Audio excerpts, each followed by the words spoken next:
CompTIA A Core 2 Complete Training Course. Exam Objective 1.8 Explain common features and tools of the macOS desktop operating system. macOS Apple ID. When navigating the Apple ecosystem, one of the first things you'll encounter is the Apple ID. This is a central and critical component of how Apple devices function.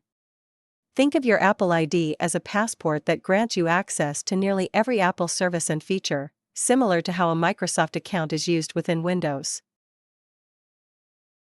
At its core, an Apple ID is an account used to authenticate your identity across Apple services. It allows you to access features like the App Store, iCloud, iMessage, FaceTime, and more. When you create an Apple ID, you provide an email address, set a password, and configure security options.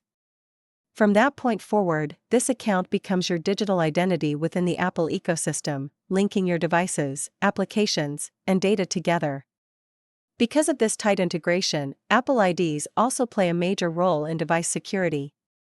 Now, this may sound convenient, and it is, but it can also introduce challenges, especially in corporate environments. For example, Apple devices often use a feature known as activation lock, which ties the device directly to the Apple ID that was used to set it up. If a device is lost or stolen, this is a great security feature because it prevents unauthorized users from accessing or resetting the device. However, let's place that into a real-world business scenario. Imagine a company purchases a fleet of Apple devices and allows employees to sign in using their personal Apple IDs. At first, everything works fine.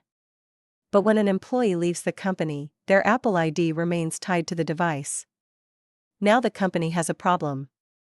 Because of activation lock, the device cannot be reset or reused without the original Apple ID credentials. If the company does not have access to that account, the device can become completely unusable. In other words, a security feature designed to protect the device can end up locking out the organization that owns it. So how do organizations prevent this from happening in the first place? This is where corporate restrictions and centralized management come into play.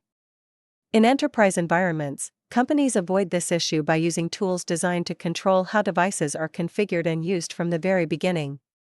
One of the most important of these tools is something called a management profile. A management profile is used to apply corporate restrictions and configurations to an Apple device. This is typically deployed through a mobile device management, or MDM solution. With a management profile in place, an organization can control a wide range of settings on the device. This includes enforcing security policies, restricting certain features, configuring network settings like Wi-Fi or VPN, and even preventing users from signing in with personal Apple IDs. Management profiles also allow IT administrators to remotely manage devices, push updates, install applications, and, if necessary, remotely wipe a device to protect company data.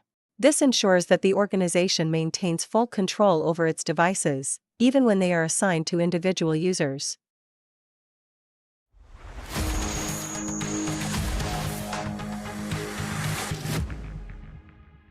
Thank you for watching. Subscribe for more great content.